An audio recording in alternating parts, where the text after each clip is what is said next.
Hello and welcome to episode 3, Survive the Hunt podcast.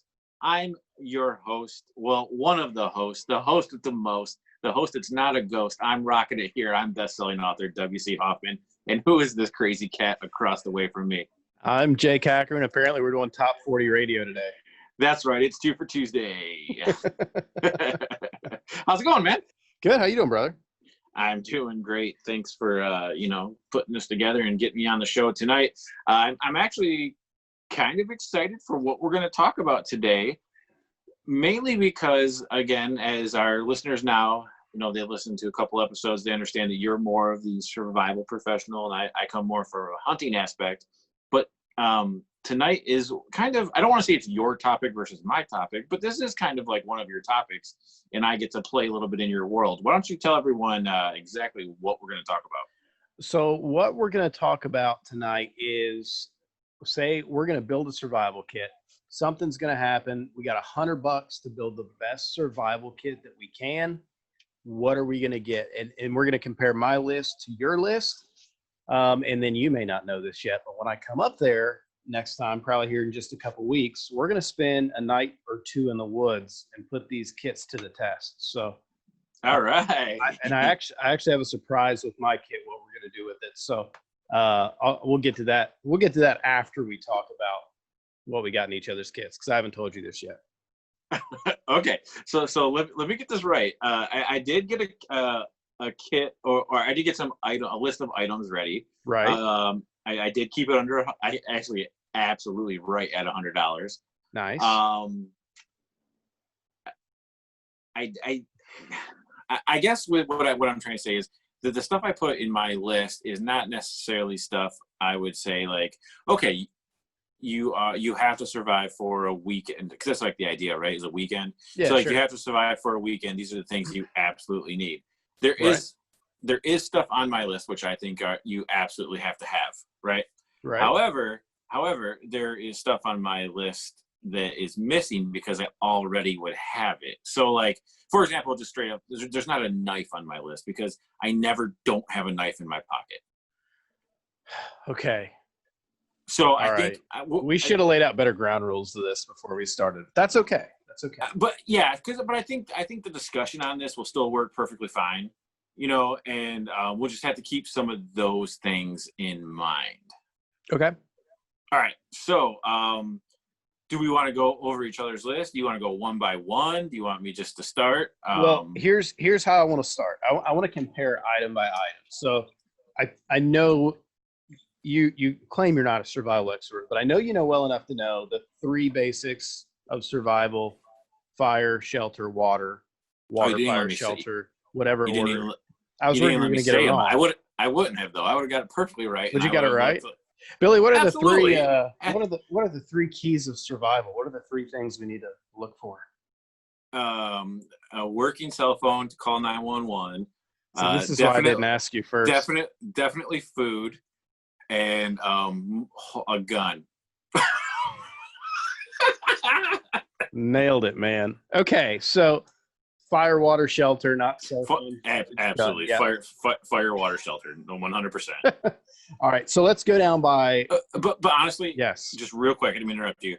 Okay. I would say shelter, water, fire in that order, depending on the ambient temperature.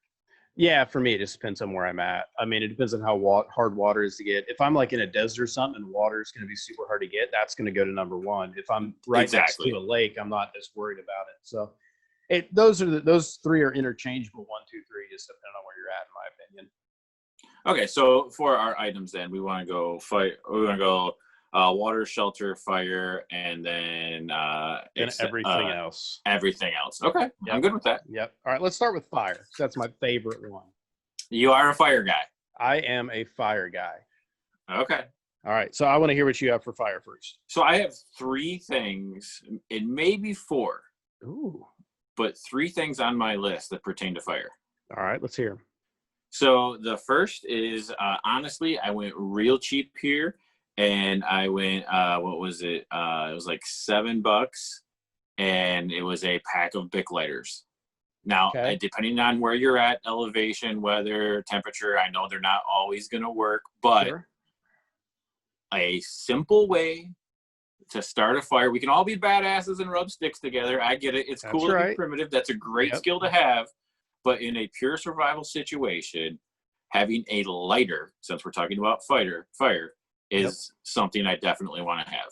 So yeah, I just went with a lighter, and I didn't go specifically for this. I didn't go like windproof or arc lighter or anything crazy like that.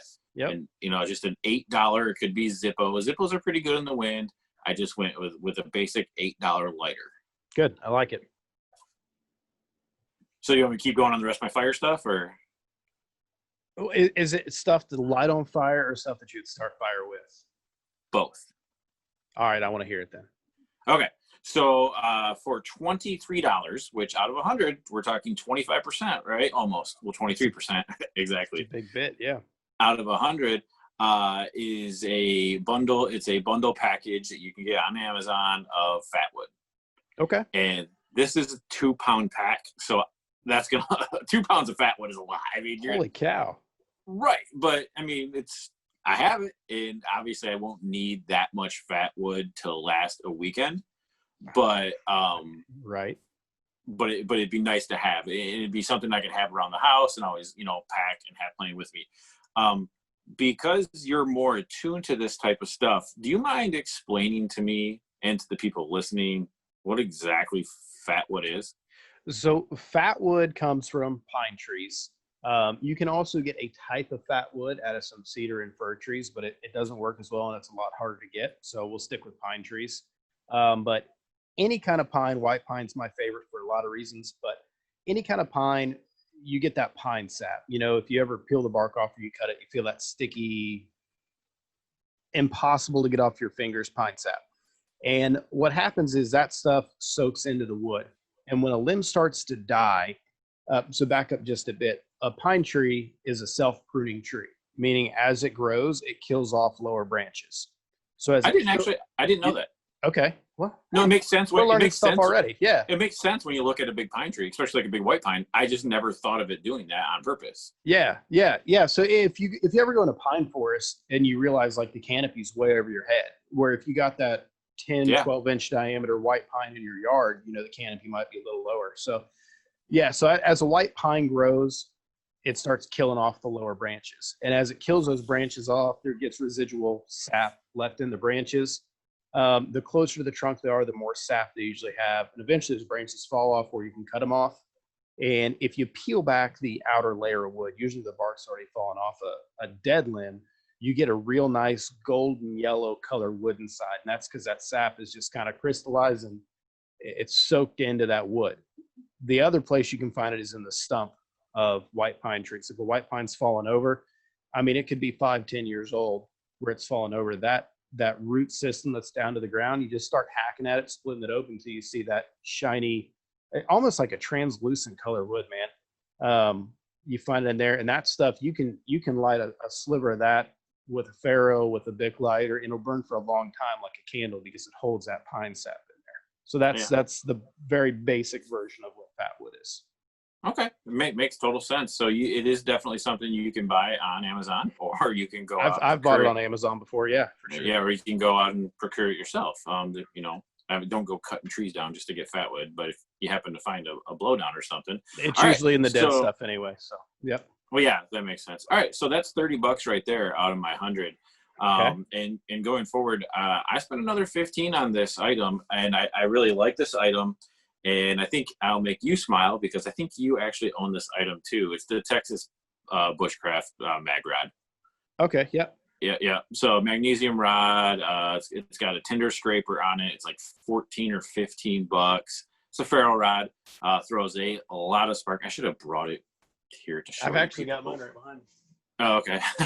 So, yep, that's the exact same thing. And we kind of said we were making this that we didn't want to do a kit, right? So. Right. Obviously I could have got a fire starting kit for cheaper that would have something like that in it with like a compass and all that jazz, but we were kind of trying to keep it to individual items. So that is my basic fire kit. Again, it was the fat wood, some simple Bic lighters, and then the Texas bushcraft ferro rod. The other thing I have, which may I guess we'll just jump into this because it pertains to fire, but also it also helps pertain to shelter, is a Rexbetti folding saw. Okay. It doesn't necessarily have to be a Rexbetti folding saw. It's just the one I like. Again, this is like $17. It's cheap. They used to be like $60 saws. They did. And and I don't know why they got cheaper, because I haven't really seen the quality go down, because I've had 2 or 3 of them over the years. But it's just a a folding saw. It locks. I just like it. And the things you can cut pretty much any size piece of wood you want with it. You can make your tent poles for that. You can cut firewood for that. It's just something that I would always have with me usually, or would want with me in that situation. So yeah. And do you know how to say the name of the company? I hope it's Rexbetti, or Rexbetti, or somewhere in there. I don't know. I did a video of it. I think probably that same saw you're talking about, as one of my Father's Day gifts. I didn't know how to pronounce it then either. So okay. Hopefully I didn't watch, but yeah, no, dude, that's an awesome little saw for under $20. So right there, I'm at $45. $45 in fire. So let's see what you got in regards to fire.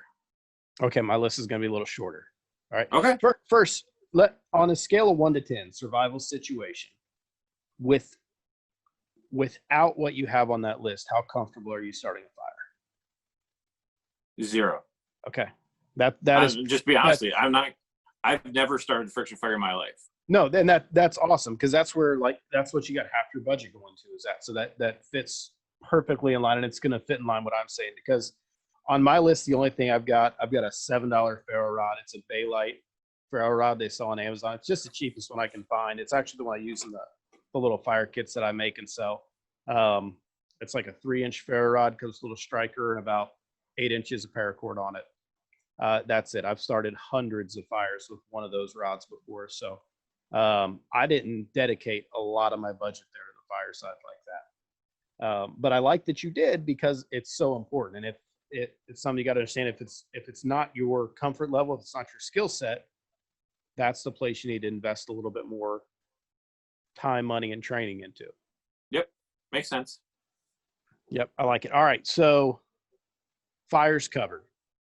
Oh, that's all you're bringing? Dude, that's it. Yeah. That's okay. Cause you're going to find your own fat wood, or you're confident by using that ferro rod with tinder, or you also know that you have the skills to make friction fire.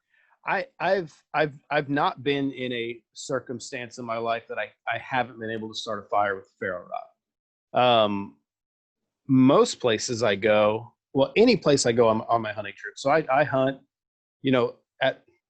most of the time I hunt Canada every year too, but I couldn't this year, obviously, because COVID. But I hunt 6 to 7 different states every year, and every one I go to, I make a point to find something native there and try and start a friction fire with it. It's just something I enjoy doing. It's like a little stress reliever for me, but I like knowing I can do it too. So I'm comfortable. If you drop me in the woods in the middle of nowhere and you gave me enough time, I could start a friction fire. But I prefer to use a ferro rod. But that little $7 ferro rod is more than enough. Well, I prefer to use a Zippo or a Bic lighter. I do too. You know what really got me not relying on the Bic lighter so much? Altitude? Well, altitude's one thing, but with my job now, I travel a lot and I take a lot of airplanes. And you can't take a Bic lighter on. Oh, that's a good point. If you're traveling with just carry on, they won't take a ferro rod from you, but they'll take your Bic lighter if it's in your carry on. So that's like the biggest thing that got me carrying one of those. Yeah, because I never really thought about that, because you often do see all those cigarette smokers like out front right after they get off the plane with their ferro rods trying to light their. We must be on different flights. I think that's only Sprint. Or no, Spirit. Spirit's the garbage one. Spirit and Frontier. Yeah. Hey, I actually like Frontier. Do you really? Yeah, their seats are not comfortable. Not at all. But their prices are great actually, and I've flown them 6 times. Dude, I took a Frontier flight to the SHOT Show in Vegas this year. It was a 4.5 I was just hour getting flight. ready to say. I was just getting ready to say I don't want to fly. Yeah, I don't want to fly them very far, but I've flown Frontier, Detroit to New York a couple times, Detroit to Baltimore for stand-up gigs. You know, yeah, and it's it's miserable. And I pay for my own flights when I do comedy, right? Okay. Like I booked that in. I booked that into the price, but so. It's not like the comedy club is booking my flight because I know where I'd be flying Spirit constantly, being a yellow piece of crap in the air constantly. But anyway, okay, I digress. So, all right. So we talked about fire. We covered fire. Yeah. And I went first on this one. Well, what's our next topic? We can do water or shelter. You pick. I'll go first. So. Let's do shelter because I'll be honest. I only have one thing in my shelter supply, so it'll be interesting to hear yours, and also the reason I'm interested in yours is because I've never actually made a shelter. Okay. All right. Aside from like goofing around in the backyard with the kids. Right. So I have made a lot of shelters.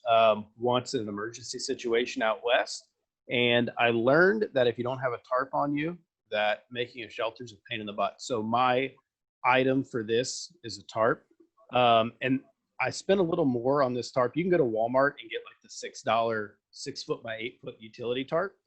Sorry, man, you'll be all right. But no, so the tarp I got is just a 10 by 10 tarp. It comes with it's got like the external grommets on it, so they're not built into the tarp; they're on the side. Okay. Like a little rope that comes off and it holds the grommet. Yeah. I've seen those before. Dude, that makes building a bushcraft shelter like so much easier. But just to keep water off you, even if it's warm out, just to have that roof is kind of a nice safety thing. And I can throw it up and not waste any time on my shelter. But I spent $30 on that. Only because there was a tarp that I really wanted to get. And this was a great excuse to get it. So I went a little over on it there. But yeah, that's mine for shelter. What do you got? Same thing. I love looking at our Survive the Hunt finances and seeing that's a write-off. Now I can get it. A whole new world of possibilities, man. No, I was joking around about you blocking me a little bit because that's what I did. I got a $10 8x10 basic tarp. Yep. I did pick out a brown one. Okay. I went green. That's good. Versus the blue and the silver on the sides and whatnot. But yeah, I just I know how to make a tent out of a tarp in a couple different fashions. Yeah.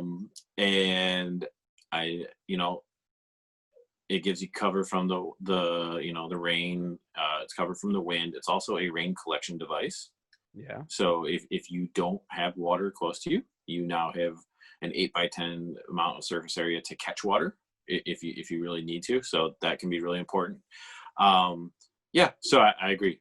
But I'm definitely going to check out your tarp because mine just has the grommets that are just built into it.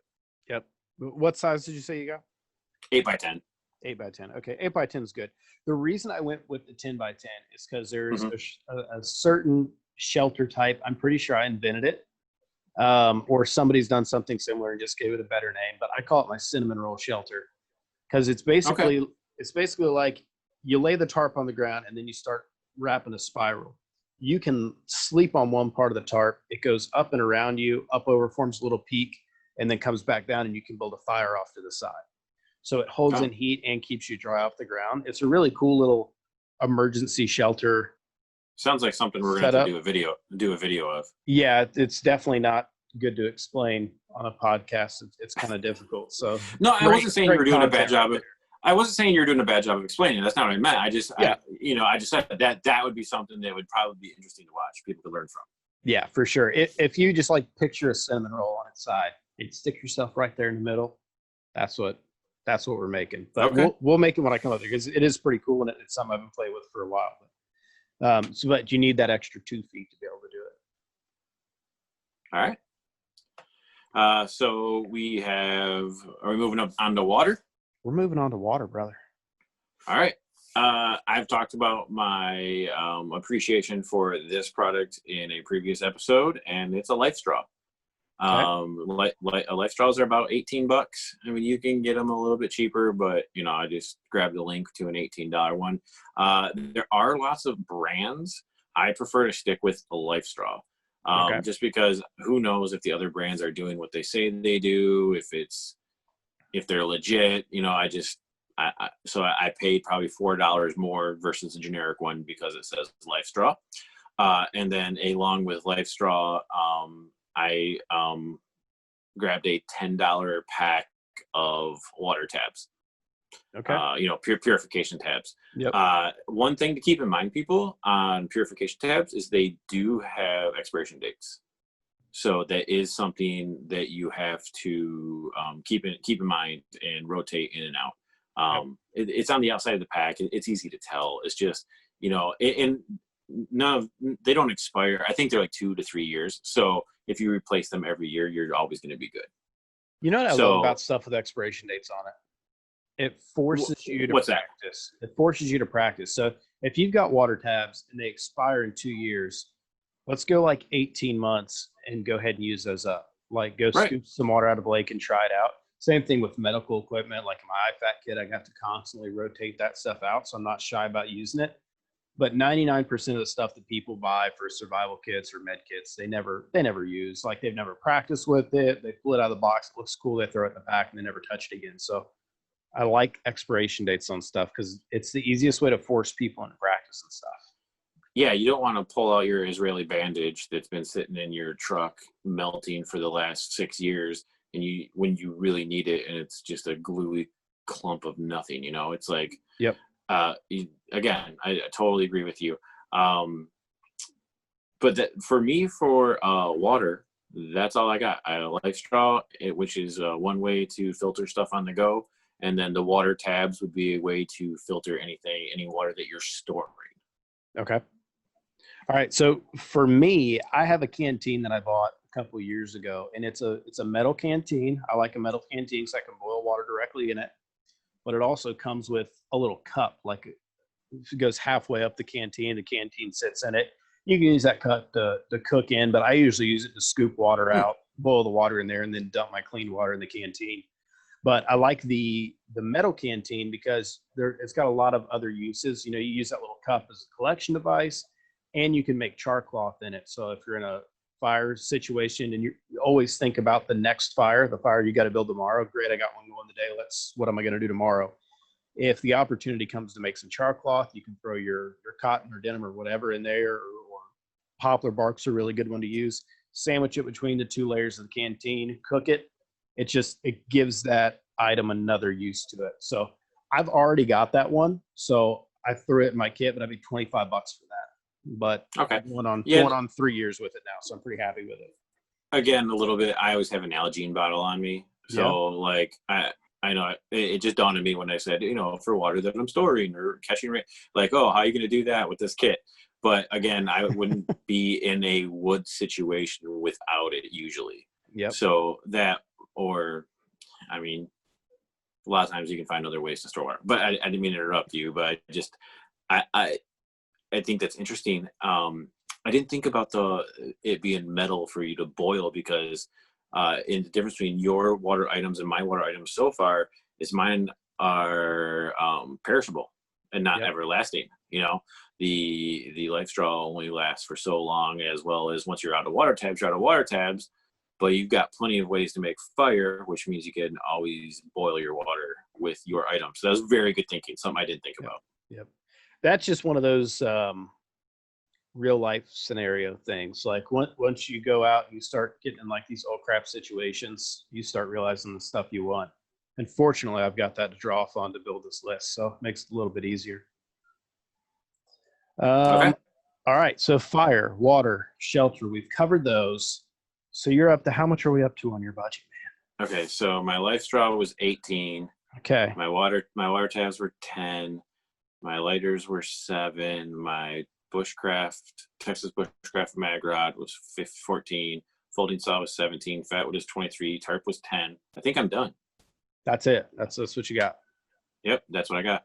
All right. So that was my $100. That was your 100. Man, you spent it fast. That's good though. Well, I mean, it's good stuff. That's a very good basic level. Right. For what we're talking about, I agree. I could have bought smaller quantities of fatwood. You could have. Right. You spent a lot of money there. I did spend a lot of money there, but I'll have a bunch left at home. Right. So, which doesn't help me in my survival weekend. But so, I mean, I see where there was opportunities in my list for improvement. In fact, like I could cut that fatwood down probably to $5 to get through a weekend.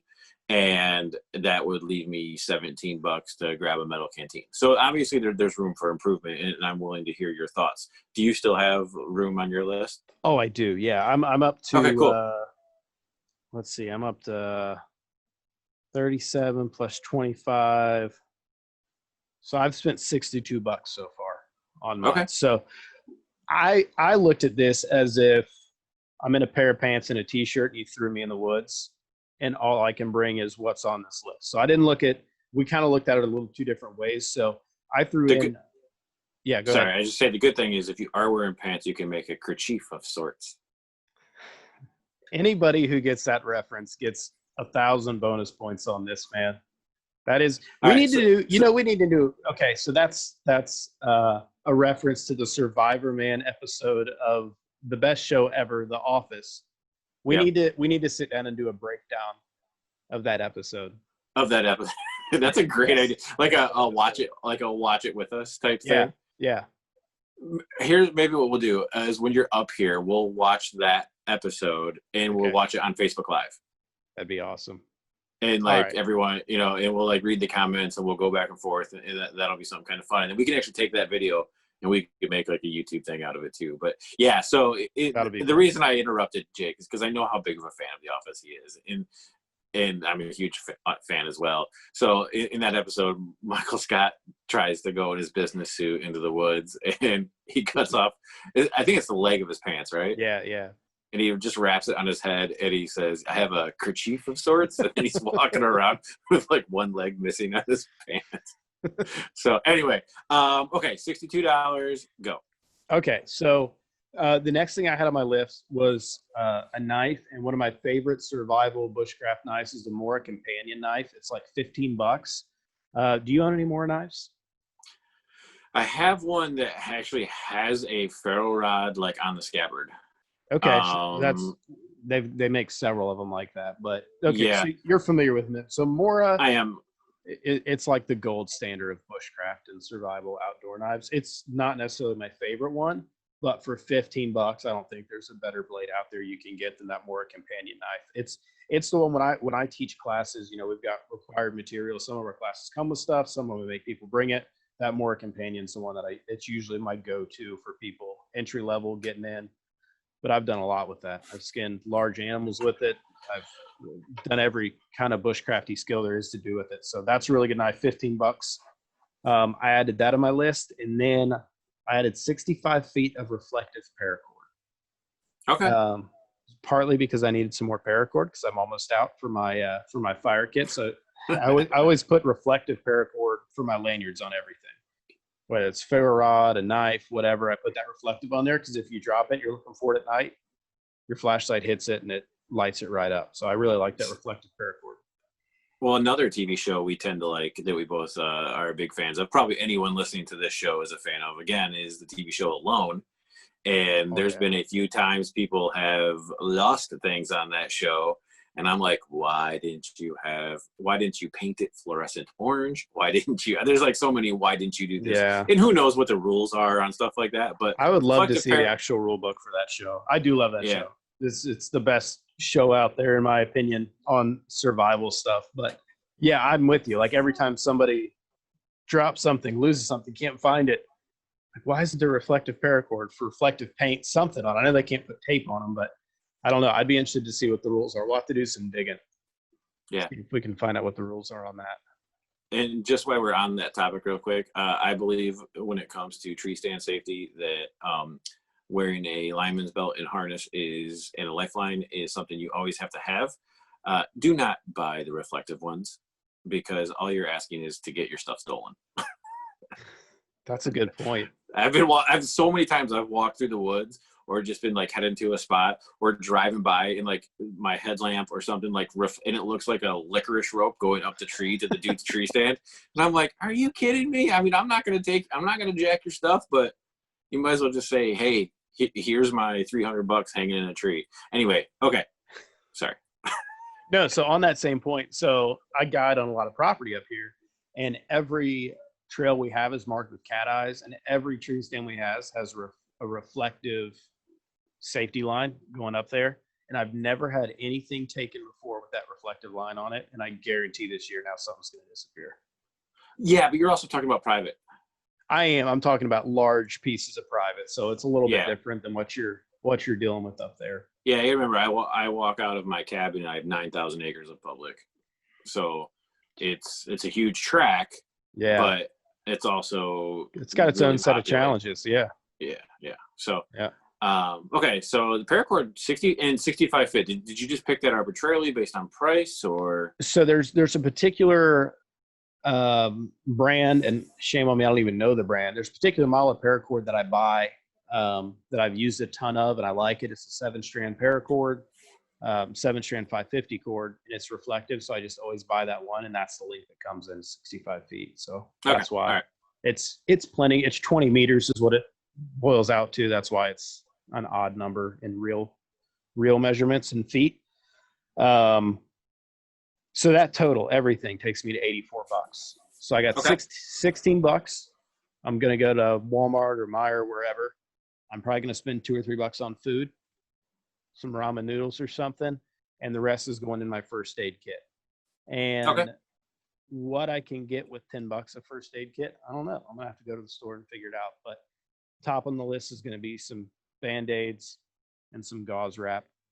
I'd like to add some more stuff. I don't like having a shortened first aid kit, but in a real survival scenario, I want to see what we can work with this $100. So my IFAC kit that I carry is pretty involved, and it's way more than $100 into that thing. Right. But and that's always with me, and it'll be with me when we do our adventure with this stuff. But we'll try not to rely on it unless we have an emergency. But that's it, man. That's what I come out to. All right, cool. So let's run down the list real quick. What were all of your items? Just run them down real quick. All right, so I've got the Mora companion knife. I've got my 10x10 tarp. I've got 65 feet of reflective paracord. I've got my canteen with a little boiling cup in it. And then I got my ferro rod. And then I got $16 left over to go on a massive shopping spree with. Okay. And then for me, it was a life straw.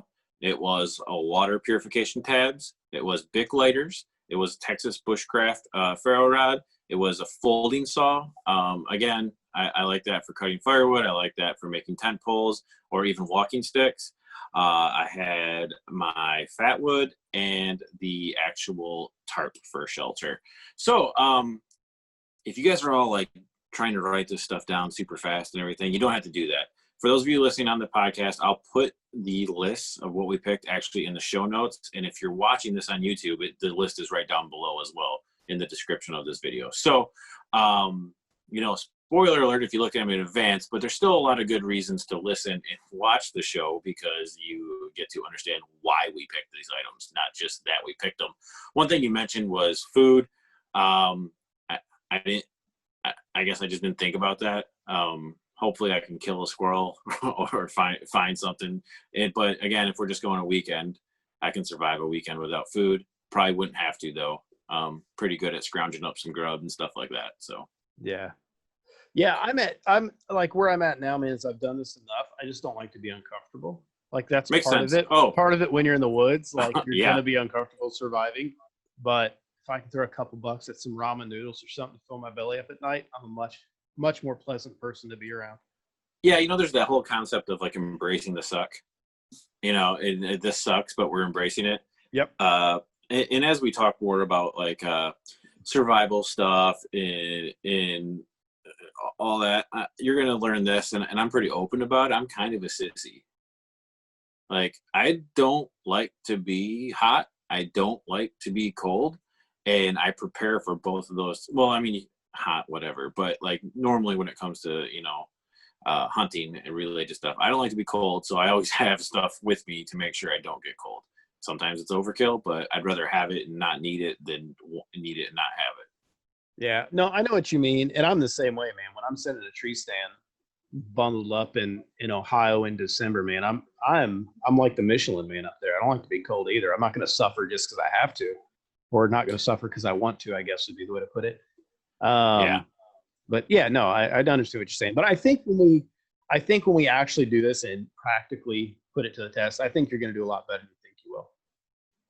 Yeah, I mean, I'm always laughing. I'm always smiling. I always make the best out of, like, it was really hard for me not to put on this list a $90 cheap acoustic guitar just to watch your acoustic guitar and a tarp. It was like I was gonna put those two things just as a joke.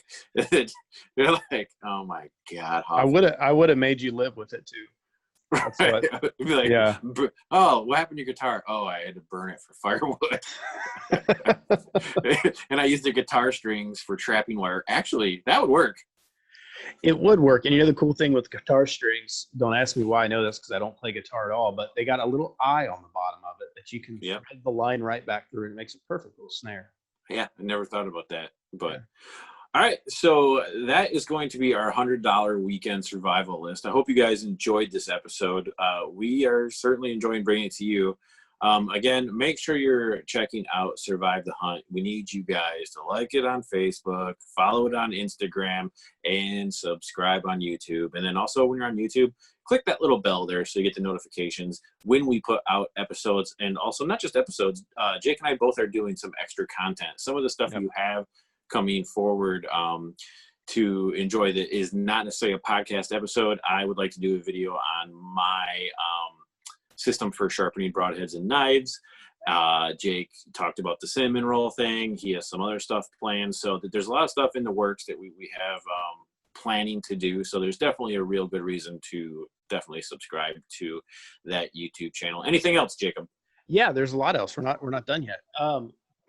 Another reason to subscribe to the channel. We're going to be filming this whole adventure with me and Billy surviving in the beautiful woods of Michigan. But I'm not going to be using anything on my list when we do our trip, Billy. You know why? Because we're staying in a hotel? We're not going to stay at a hotel, although we probably could for under $100 right now. The rates are super low right. COVID, so yeah, I've been doing good staying at my hotel. Is this the part where you're surprised? This is the part where you're surprised. This is a surprise. Surprise, Billy. You look more surprised, please. Okay, that's good enough. Yeah. All right, here's what comedian, not an actor. Here's what we're gonna do, guys. For everybody listening, I want you guys to go on our Facebook page or on our Instagram page, down the YouTube comments, and tell me your best $100 survival list. Whichever comment, whatever gets the most likes on there. I don't care if it's practical, if it's stupid, whatever you put on there. Whoever gets the most likes on there, that's the kit I'm gonna use to survive our adventure, Billy. You guys, opening it up. I'm right now. I'm making a fake profile. It's going to be a Michigan T-shirt and $90 in lube. That's what he needs to bring to the woods. Jeez, man. You guys like it, follow it. No, I'm just teasing. But it would be funny if there was one that was like all Michigan gear. I've got so many friends that are Michigan fans. Unfortunately, I do kind of worry about that, but I seriously, I want to hear it. I want the challenge. That's a good idea. Hopefully people put stuff on there that's kind of practical, and this isn't just a miserable couple nights while we're in the woods. But I'm interested to see what everybody comes up with, and I'm up for the challenge, whatever you throw in there. So, okay, so just so I'm clear on this, I'm going to use my list. Yep. And you're going to use the list that's voted on by our followers. Yeah. Here's what I'm going to bring on my own, though. I'm going to bring my clothes. I'll probably bring some rain gear, whatever, just stuff to wear, and I'll bring my pack to carry everything. Okay. Outside of that, the only other gear I'll bring is camera gear. But yeah, I mean, we'll have camera gear and stuff in there, so we need the pack. But yeah, whatever $100 list you guys come up with, we're going to acquire that, and that's what I'll be using for our survival weekend. Yeah, so we have a bunch of different places we could go, but one of the places where I think we would really it's set up perfectly, except for there's 0 water on the property. Perfect. So that there's one water source, and it's I've actually shot a couple of deer off of that little water source because it's the only water for a long ways. So that might be interesting. Yeah. I like it. So Well, all right. you pick the location. You pick the location. The fans will pick the stuff, and I'll show up and be miserable for a couple of days. No, I don't think you're going to be that miserable because I think our fan base is a lot like you and I. Yeah. So it'll be interesting to see what they think compared to us. So, all right. Well, for episode number 3, this has been Survive the Hunt. And you guys like, subscribe, follow, do all that jazz. And we'll be back next week with another show. See you next week, guys. Bye.